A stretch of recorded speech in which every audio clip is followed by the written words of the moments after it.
Hello friends, welcome back to our channel. आप सभी का आपके अपने चैनल पर स्वागत है। और आज हम बात करने वाले हैं DSSB का कोर्स हमने स्टार्ट किया हुआ है, जिसके अंदर आज हम डिस्कस करने वाले हैं डे 14, है ना।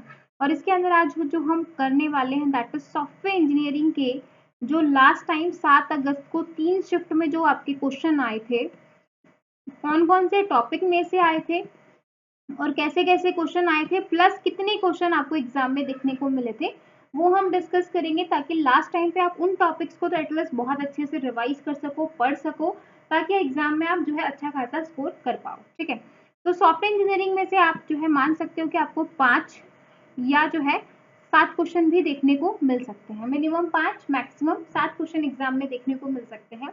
और जो लास्ट टाइम जो एरिया कवर हुआ था वो था आपका SDLC, software development life cycle model से जो आपके वाटरफॉल मॉडल क्या होता है, प्रोटोटाइपिंग क्या होता है, स्पाइरल, ये जो मॉडल है ना, ये आपको एक बार थोड़ा सा जो एक बार रीड आउट करना है, पढ़ना है कि क्या क्या होते हैं और क्या क्या चीजें हैं। ठीक है, इसके बाद जो आपका सॉफ्टवेयर डिजाइन है, जिसमें हम जो है कपलिंग एंड कोहेजन पढ़ते हैं कि सॉफ्टवेयर का बेस्ट डिजाइन होने के लिए क्या होना चाहिए, कि हाई कोहेजन होना चाहिए, है ना, और लो कपलिंग होनी चाहिए। तो कपलिंग और कोहेजन के बारे में आपको बहुत अच्छे से पढ़ना है कि क्या क्या होता है।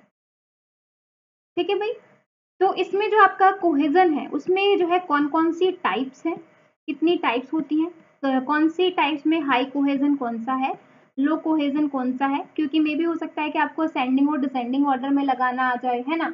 ऐसे ही आपका कपलिंग का कि लो कपलिंग कौन सी होती है, सबसे जो है बेस्ट कपलिंग कौन सी होती है, असेंडिंग और डिसेंडिंग ऑर्डर में उसको लगाओ, प्लस जो है कौन सी कपलिंग की क्या डेफिनेशन है। तो ये चीजें आपको अच्छे से पढ़नी है। एंड लास्ट है आपका थोड़ा सा आपको टेस्टिंग वाला पार्ट पढ़ना। ठीक है, तो ये जो है आपको 3 टॉपिक पढ़ने हैं, बाकी आप एक और देख लो, और एक दो क्वेश्चन आपको जो है फुल फॉर्म भी आई हुई है। तो ये वाला एरिया जो मैंने आपको बताया, स्टार्टिंग के 3 जो टॉपिक्स हैं वो आपको बहुत अच्छे से पढ़ के जाने हैं एग्जाम से पहले। ठीक है, तो अभी हम स्टार्ट करने जा रहे हैं। पहला क्वेश्चन आया था आपका, process of recovering the design. भाई जो है वो कौन सी प्रोसेस होती है जो डिजाइन को रिकवर करती है, and the requirement specification of the product form and analysis of its code is called. इसको हम किस टाइप की जो है प्रोसेस बोलते हैं? सॉफ्टवेयर रिवर्स इंजीनियरिंग बोलते हैं, रिटर्न बोलते हैं, सॉफ्टवेयर इंजीनियरिंग बोलते हैं, या सॉफ्टवेयर एनालिसिस बोलते हैं। ठीक है, तो इस टाइप की मतलब कि आप किसी प्रोसेस को रिकवर कर रहे हो, यानी कि और अच्छे तरीके से उसको जो है रिकवरी कर रहे हो, तो वो हमारी रिवर्स इंजीनियरिंग में यानी कि सॉफ्टवेयर रिवर्स इंजीनियरिंग कहलाएगा। ठीक है भाई, इसके बाद नेक्स्ट जो क्वेश्चन आया था टेस्टिंग के ऊपर था कि SRS document produced at the end of requirement analysis and specification is known as. कि SRS डॉक्यूमेंट जो है वो प्रोड्यूस कर रहा है end of requirement analysis and specification is known as, इसको हम कौन सा बोलेंगे? तो ये जो होता है ये आपका ब्लैक बॉक्स स्पेसिफिकेशन होता है। ब्लैक बॉक्स में क्या होता है कि भाई इस तरीके का होता है, ये जो अंदर वाला जो भी प्रोसेसिंग रहती है ये वाली पूरी आपको हाइड रहती है, इसमें आपको कुछ भी दिखाई नहीं रहेगा, यूजर को कुछ नहीं पता चलता कि अंदर क्या चल रहा है। ठीक है, आपने इनपुट दे दिया, आपको सिर्फ आउटपुट मिलेगा, अंदर क्या चला, किस तरीके से काम हुआ, कैसे प्रोसेसिंग हुई, आपको कुछ नहीं पता। व्हाइट बोर्ड बॉक्स टेस्टिंग में क्या होता है कि आपको अंदर की डिटेलिंग का भी पता चलता है। ठीक है भाई, प्लस आपको अब साथ में क्या करना है, अब आपका होमवर्क क्या है, यहाँ पे मैं आपको बता देती हूँ कि आपको होमवर्क क्या करना है। होमवर्क की अगर हम बात करें तो जो ब्लैक बॉक्स टेस्टिंग है ना, इसकी जो इसको जो है और जो है ब्लैक बॉक्स टेस्टिंग को और किस नाम से जाना जाता है? ठीक है भाई, वो आपको बताना है, बहुत सारे नेम होते हैं। व्हाइट बॉक्स टेस्टिंग को हम और किस नाम से जानते हैं वो आपको बताना है। ठीक है भाई, तो SRS document produce at the end of requirement analysis and specification is known as black box specification. इस टाइप की स्पेसिफिकेशन को क्या कहा जाता है? ब्लैक बॉक्स स्पेसिफिकेशन कहा जाता है। ठीक है, नेक्स्ट क्वेश्चन देखो, which of the following statement is correct regarding software matrices in software engineering. ठीक है, कि इसमें से कौन सी स्टेटमेंट जो है वो आपकी सही है, ये आपको बताना है। 3 जो है 2 पॉइंट्स आपको दे रखे हैं कि इन 2 में से कौन सा सही है। देखो भाई, पहला दे रखा है आपको direct measure of the software product, कि आप डायरेक्ट जो है सॉफ्टवेयर प्रोडक्ट को क्या कर रहे हो, मेजर कर रहे हो, इसकी functionality, quality, efficiency, etc of the software, कि डायरेक्टली आप मेजर कर रहे हो सॉफ्टवेयर प्रोडक्ट को। ठीक है, नेक्स्ट है आपका indirect measure of the software product, मतलब इसमें बोलते हैं कि डायरेक्ट आपने मेजर कर लिया, इसमें क्या है, इनडायरेक्टली आपने product include line of code, produce, execution speed, memory, size of the software. ठीक है भाई, तो इसने बोला है कि कौन सी स्टेटमेंट यहाँ पे करेक्ट, जो कि दोनों ही गलत है।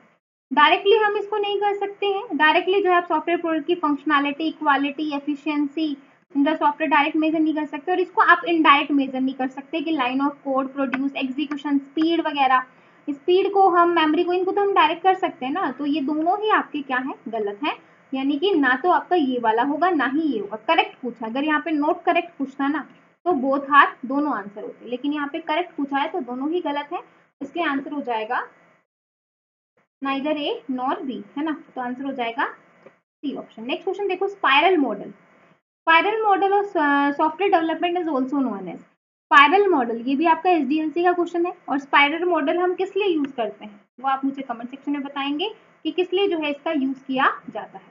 ठीक है भाई, इसको और किस जो है spiral model of software development is also known as, इसको और हम क्या बोलते हैं, इसको हम मेटा मॉडल भी बोलते हैं। इसको हम क्या बोलते हैं,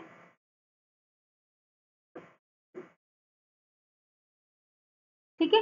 तो जो स्पाइरल मॉडल होता है उसको हम मेटा मॉडल भी बोलते हैं। तो थोड़ा सा हम इसको डिस्कस कर लेते हैं, मे बी अगर आपसे ज्यादा पूछ ले कि स्पाइरल मॉडल जो है वो refers to the type of software development model where risk analysis handling is supported. यहाँ पे जो है रिस्क एनालिसिस यानी कि रिस्क फैक्टर को हम जो है एनालिसिस करते हैं, इसलिए ज्यादातर बच्चे जो है कंफ्यूज हो जाते हैं कि हम इसको रिस्क मॉडल भी बोलते हैं। ठीक है, and new changes are made according to its newly release phase that is risk free. Spiral model was initially presented in a paper written by Barry Boehm, ठीक है, and American software developer in 1986 में। ठीक है भाई, समझ में आया किसने डेवलप किया और कब किया। Spiral approach bind the advantage of, इसमें क्या हुआ था कि हमने किस किस के एडवांटेज को बाइंड किया था, मे बी क्वेश्चन आ जाए कि स्पाइरल मॉडल में किस किस को किया था, वाटरफॉल और iterative method combining their strength while also addressing and functioning gap present, the flaws in the program written are described in depth and alternate flags are recommended in if necessary. Software development process Spiral uses the approach of prototyping model, मतलब ये कौन सी approach को करता है, prototyping model की approach को follow करता है, where the different phase of software are released until the desired result are achieved.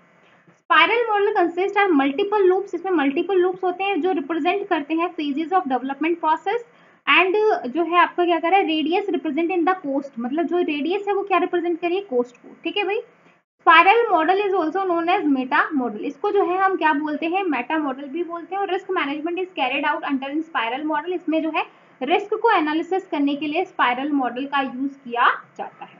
ठीक है भाई, तो मे बी अगर आपसे एक्स्ट्रा पूछ ले तो आपको ध्यान होना चाहिए। ठीक है भाई, तो यहाँ पे इसका आंसर हो जाएगा बी ऑप्शन। नेक्स्ट क्वेश्चन देखो, what is coupling in software design. Software design में जो कपलिंग होती है वो क्या होती है। ठीक है, अब मैं आपको थोड़ा सा कपलिंग और कोहेजन के बारे में बता देती हूँ। देखो, सॉफ्टवेयर डिजाइन एक अच्छा डिजाइन तब माना जाता है कि उसके अंदर जो कपलिंग है वो क्या होनी चाहिए, लो होनी चाहिए। ठीक है, कपलिंग क्या होनी चाहिए, लो, यानी कि कपलिंग के बीच में जो कनेक्शन है वो कम होना चाहिए, और कोहेजन जो है वो आपका कैसा होना चाहिए, हाई होना चाहिए। अब मैं आपको एक बार समझा देती हूँ इस चीज को डिटेल में ताकि आपको अच्छे से समझ में आ जाए। देखो, कपलिंग है जैसे ये दो घर हैं, ध्यान से समझना, हम रियल लाइफ का एनवायरनमेंट जो है रियल लाइफ से हम कनेक्ट करके समझेंगे। ये घर है, ठीक है, ये ए घर है, ये आपका बी है। एग्जाम के थ्रू एग्जाम्पल से हम समझ रहे हैं। ठीक है भाई, अब इन दोनों घरों के बीच में रिलेशन कैसा होना चाहिए। ठीक है, अब आपको पता है कि गांव में बहुत ज्यादा जो है इधर की उधर लोग बातें लगाते हैं, जिसकी वजह से घरों में दरारें, फूटे, बहुत सारी चीजें चलती रहती हैं। ठीक है भाई, अब इधर इस घर में भी जो है 5-6 बंदे रहते हैं, और इस घर में भी 5-6 बंदे रहते हैं। ठीक है, अब जो इधर वाले बी वाले घर की जो लेडी है ना वो बहुत ज्यादा तेज है ना, इधर वाले घर की लेडी जो है बेचारी शरीफ सी है। अब ये जो है ऐसी छोटी बातें इसको बता देती है, लेकिन इसके जो है इसको भड़का देती थी, अरे तेरे साथ ऐसा हो रहा है, अच्छा ऐसे हो रहा है। तो ये सारी बातें इसको बता रही है, जिसकी वजह से जो है ये इसके अंदर नेगेटिव जो है आउटपुट दे पा रही है। नेगेटिव आउटपुट देने की वजह से इसने क्या कर दिया, घर में लड़ाइयां शुरू कर दी, है ना। कुछ भी होता है ये सब कुछ वहां पे बता देती है। अब इससे क्या हो रहा है कि इधर जो है नेगेटिव एनर्जी मिल रही है, जिसकी वजह से जो है इनका घर क्या हो रहा है, टूट रहा है। ठीक है, घर क्या हो रहा है, टूट रहा है। तो सेम होता है कपलिंग के अंदर कि जो ये दो मॉड्यूल्स है ना, इनके बीच का रिलेशन, तो दो मॉड्यूल्स के बीच का जो रिलेशन है वो क्या होना चाहिए, लो होना चाहिए, ताकि हम एक अच्छा डिजाइन कर सकें। जैसे दो घरों के बीच में रिलेशन उतना हो कि भाई आप उनके बात चीजें शेयर करो, बातें शेयर करो, लेकिन एक लिमिट से, है ना। अगर आप बहुत ज्यादा डीप में हर एक छोटी छोटी चीजें अगर आप शेयर कर रहे हो तो फिर वो आपके लिए नुकसानदायक है। ठीक है भाई, समझ में आया। यानी कि पड़ोसियों के साथ रिश्ता जो है वो अच्छा होना चाहिए, लेकिन इतनी भी पर्सनल लाइफ जो है आपको उनसे डिस्कस नहीं करनी कि इन फ्यूचर वो आपको नेगेटिव जो है एनर्जी दें और आप अपने घर को तोड़ो। ठीक है भाई, ये तो था आपका कपलिंग। इसके बाद अगर मैं कोहेजन की बात करूं, कोहेजन क्या है, जैसे ये एक मकान है, ये क्या है, घर, ए नाम का। ठीक है भाई, इस घर में मैंने बोला 5 बंदे रहते हैं। ठीक है, अब बोलो इस घर के 5 बंदों की बॉन्डिंग कैसी होनी चाहिए, स्ट्रॉन्ग होनी चाहिए ना। अगर इस घर के बंदों की जो बॉन्डिंग है वो बहुत स्ट्रॉन्ग है, एक दूसरे से बहुत ज्यादा प्यार कर रहे हैं, एक दूसरे की केयर कर रहे हैं, एक दूसरे का ख्याल रख रहे हैं, तो वो क्या है, बहुत अच्छी बात है। तो सेम होता है कोहेजन के अंदर। कोहेजन क्या है कि भाई एक के अंदर जो, इसके अंदर जो मॉड्यूल्स हैं उनके बीच का रिलेशन, उनके बीच का जो रिलेशन है वो बहुत अच्छा होना चाहिए, हाई होना चाहिए। ठीक है, मतलब घर के मेंबर हैं उनके बीच में प्यार होना चाहिए। अगर बाहर वाला जो है अगर उनको कुछ गलत बोल भी रहा है तो वो उस चीज के बारे में स्टैंड ले सके, उस चीज को जो है वो कर सके। अगर अगर आपके बीच का रिलेशन अच्छा नहीं है तो बाहर वाला आपको कुछ भी नेगेटिव एनर्जी देगा, कुछ भी नेगेटिव आपके अंदर डाल के चला जाएगा, जिसकी वजह से आपको जो है इन फ्यूचर दिक्कत हो सकती है। समझ में आया भाई, रियल लाइफ एग्जांपल से समझ में आया कि भाई जो कपलिंग होती है वो जो है मतलब दूसरों के साथ रिश्ता रखो लेकिन बहुत ज्यादा डीप में नहीं। ठीक है, और कोहेजन क्या होता है कि भाई घर के मेंबर्स के साथ आपकी बॉन्डिंग बहुत अच्छी होनी चाहिए। ठीक है, क्वेश्चन क्या बोल रहा था कि कपलिंग इन सॉफ्टवेयर डिजाइन, तो coupling is measure of functional interdependence between two modules. जैसा कि मैंने कहा कि ये तो दो मकान हैं, इनके बीच का जो है वो बताता है इंटरडिपेंडेंसी कैसी है, मतलब बहुत ज्यादा डिपेंडेंट है, कम है, कैसे है। ठीक है भाई, तो ये हो जाएगा आपका coupling. Coupling is measure of degree functional connected dependence between the two modules. ठीक है भाई,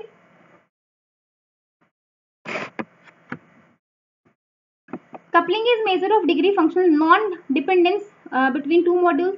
Coupling is measure of the functional strength of module of the strength नहीं होता है, तो यहाँ पे आंसर हो जाएगा ए ऑप्शन। नेक्स्ट देखो, according to structure partitioning in software engineering a program is, according to structured partitioning in software engineering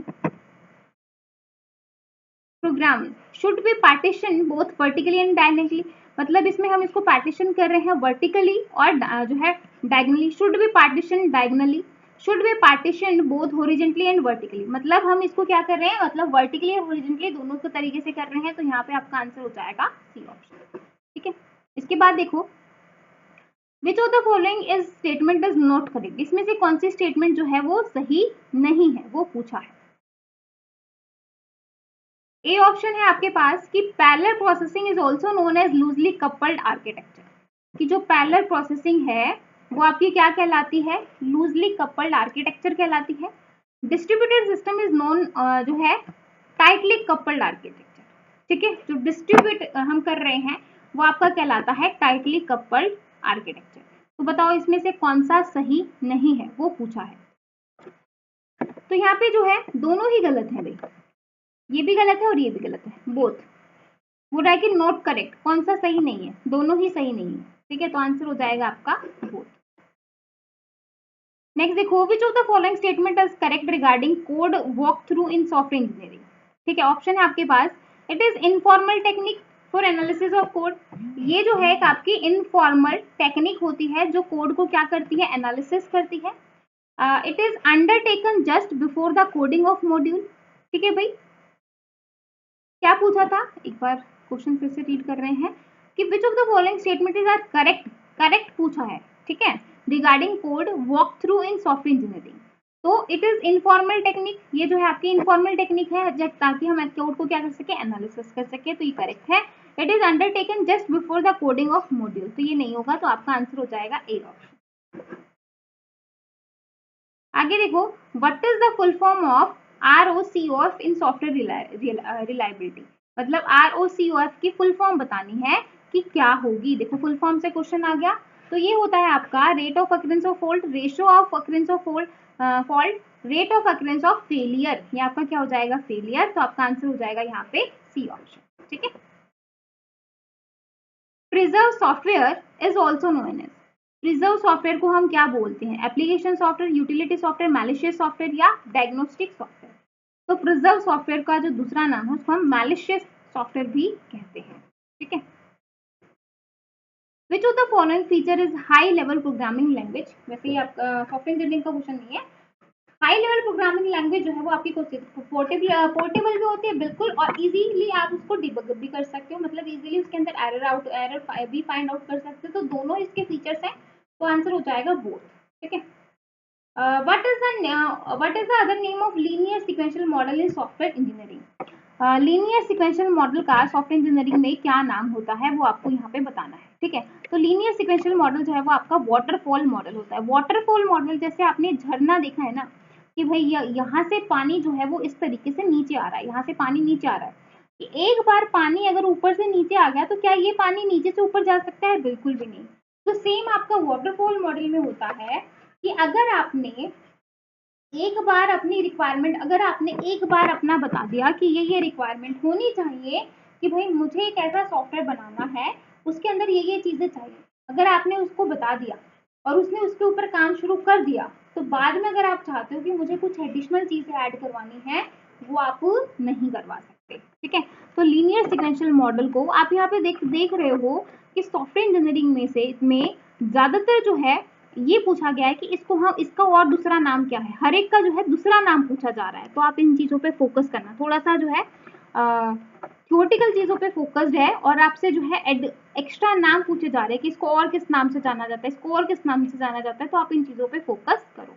ठीक है भाई। तो लीनियर सीक्वेंशियल मॉडल को वाटरफॉल मॉडल भी कहते हैं। नेक्स्ट देखो, अगेन जो है वो इसकी फुल फॉर्म पूछे MTTF इन software reliability, median time to failure, minimum time to failure, mean time to failure. तो ये आपका होता है मीन टाइम टू फेलियर। ठीक है। नेक्स्ट क्वेश्चन देखो, model is high speed adaption of linear sequential, कि जो है हाई स्पीड से अडेप्शन मतलब चेंज, मतलब एकदम से अडेप्ट कर लिया है ना, of the linear sequential model. Linear यानी कि जो आपका स्पाइरल मॉडल उसको इन सॉफ्टवेयर इंजीनियरिंग, तो वो आपका क्या कहलाता है? तो आपका रैपिड एप्लीकेशन यानी कि रैपिड एप्लीकेशन डेवलपमेंट मॉडल होता है, कहलाता है। तो आपका आंसर हो जाएगा बी ऑप्शन। ठीक है। बहुत हाई स्पीड से अडेप्टेशन हुआ था। नेक्स्ट देखो, which of the following is not a project estimation technique in software engineering, मतलब इसमें से कौन सा ऐसा है जिसमें हम प्रोजेक्ट को एस्टिमेट नहीं कर सकते। ठीक है। ह्यूरिस्टिक में तो हम जो है फ्यूचर का हम ह्यूरिस्ट करते हैं, एम्पेरिकल में भी करते हैं, एनालिटिकल में भी करते हैं, लेकिन प्रोटोटाइपिंग टेक्निक में नहीं करते। तो आपका आंसर हो जाएगा यहाँ पे बी ऑप्शन। ठीक है।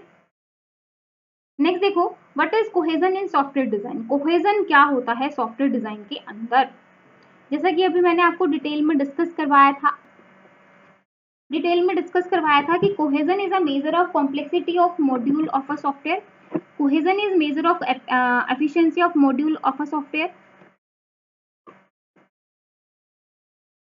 Cohesion is measure of functional weakness of module of software, cohesion is a measure of functional strength of, मतलब ये क्या बताता है कि जो हमारे मॉड्यूल्स हैं, जो ये मॉड्यूल्स हैं, इनके बीच में जो स्ट्रेंथ है, मतलब कितनी स्ट्रांग है, मतलब स्ट्रेंथ कितनी स्ट्रांग है, मतलब इस तरीके से जो इनके बीच में कनेक्शन है वो बहुत टाइटली कपल्ड होना चाहिए, इस तरीके से बहुत स्ट्रांग होना चाहिए इनका कनेक्शन। तो आपका क्या हो जाएगा? स्ट्रेंथ ऑफ मॉड्यूल बताता है।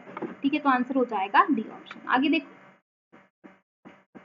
यही क्वेश्चन आए थे भाई सॉफ्टवेयर इंजीनियरिंग के, और आपने देखा होगा कि हर एक एग्जाम में कम से कम जो है 4 से 5 क्वेश्चन आए हुए हैं। मैक्सिमम अगर आप मान के चलो तो 7 से ज्यादा क्वेश्चन आपको नहीं देखने को मिले होंगे।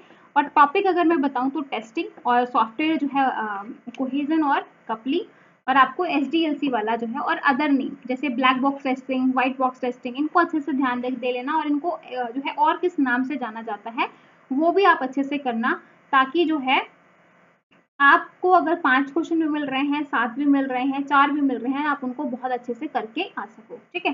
तो ये था आपका सॉफ्टवेयर इंजीनियरिंग का पार्ट, जो कि काफी इंपॉर्टेंट था। और नेक्स्ट क्लास में हम जो डिस्कस करने वाले हैं C++ और जावा के जो भी क्वेश्चन आए हुए, एक आधा क्वेश्चन है जावा का, तो ये जो प्रोग्रामिंग वाला पार्ट है वो हम सारा डिस्कस करेंगे। और उससे नेक्स्ट क्लास में हम आपका वेब वाला पार्ट करेंगे, वेब प्रोग्रामिंग, जिसमें .NET, HTML, CSS, जहाँ से जो है VB स्क्रिप्ट से जो क्वेश्चन आए हैं वो हम डिस्कस करने वाले हैं। ठीक है। वीडियो अच्छी लगी हो तो लाइक शेयर जरूर कीजिएगा, और बाकी बच्चों के साथ भी शेयर कर सकते हो, ताकि बाकी बच्चे भी जो है क्लास को देख सकें। ओके भाई, फिर मिलेंगे नेक्स्ट वीडियो में, तब तक के लिए bye bye, take care, thank you.